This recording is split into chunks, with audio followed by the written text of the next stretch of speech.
Eyes open, Alice wakes up again in the same place, bathroom. Entirely naked but little covered, and the only difference is water is splashing. Gets to mirror, checks scar, takes cover and wears it. Gets out of there into mansion, sees red dress, comes out while wearing it.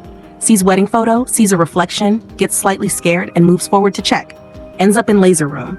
Walks in, on touching, remembers last time. Door closes, laser starts, she maneuvers, it comes again with full radius, jumps up into vent. Moves forward and jumps down into another hall street. Sees camera, stretcher, and hears ambulance's noise. Moves ahead with stretcher as bait, that's why she survives it. Slightly scared again, moves forward, steps onto something. A device from the floor appears and shoots her. Intensely wounded, she falls dead, and 3 men come to take her.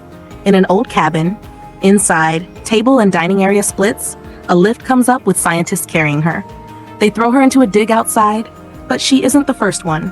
Dozens of dead Alices are here, and this place is entirely surrounded by the dead for miles in the desert. Umbrella thought they erased the infection, but they were wrong, and it engulfed America, and within a few months, the entire world. It turned lakes and rivers into dry ground, forests to deserts, and all continents became barren lands. Earth started dying slowly and slowly. Survivors were always traveling, avoiding big cities. Half-deads were just a few in the beginning, and then they kept growing and growing into an army. The only way left to survive was to keep wandering like the homeless. There's a call for help for a doctor. She is here. Gets inside. Place is empty and doesn't seem inhabited. There are sounds of a woman. She's sitting on a chair with her sick child. She lowers her gun, sees the child, it's fake, and these bloody people are the worst thieves. They scream at her. They try to sexually abuse her. He slaps her and unpants himself. She kicks him and he's dead. After a while, she comes to her senses. Electric wires are hanging, woman throws key to cuffs. There are dogs here. They open cages, dogs get to her. She maneuverably kills one, kills the second with her feet. They release more. She uncuffs, kicks them, and uses electric wires to wrap them together, misties the wire in a technical way. As dogs force to get her, the pillar falls, and there becomes a way for her escape. Dogs are torn apart and get all of them. She gets down, takes her guns and weapons, and gets set towards her next unknown destination. Half-Dead is eating a human on the road. He's squeezed by a truck and killed by a bus. It's a convoy of 5 vehicles and 1 tanker with a Jeep on the lead. Carlos is here. LJ and Claire Redfield are here. They want cigarettes, but they have none left. The cabin turns into a holographic image, which takes us beneath the ground several meters to a room with a few chairmen sitting. In every country's hive and sites, they are losing food and people. Dr. Isaac is here. He tells them that half-deads need flesh generally, but they can stay like this without eating for years.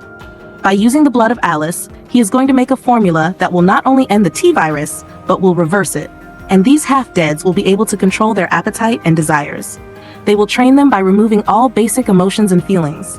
They'll be not human anymore, but they're servants here. Chairman Wesker wants him to do it quickly and fast within very little time, and the meeting ends.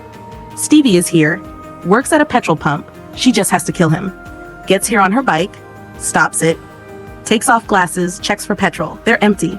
With a gun, gets inside. A jar falls. She proceeds to check a room. It is filled with smell and flies due to a dead body.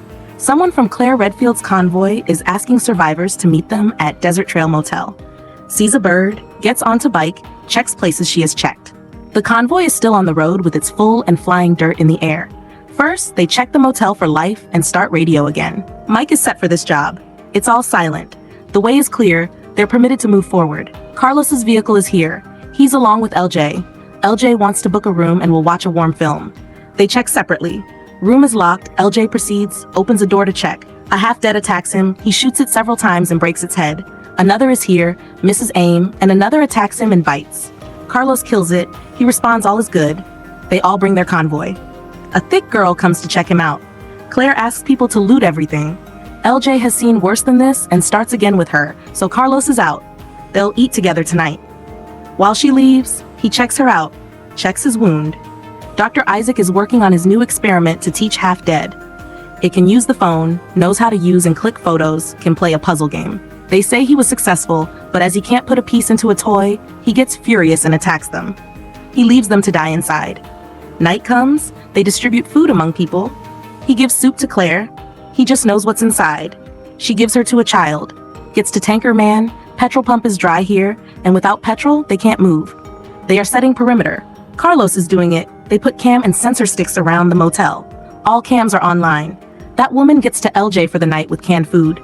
There's a storm incoming. They get all people inside and into vehicles. Claire checks the cigarettes box. It's empty. Mike is still on radio. Alice turns it off and checks her notes about a place, Arcadia, in Alaska, which is safe from infection.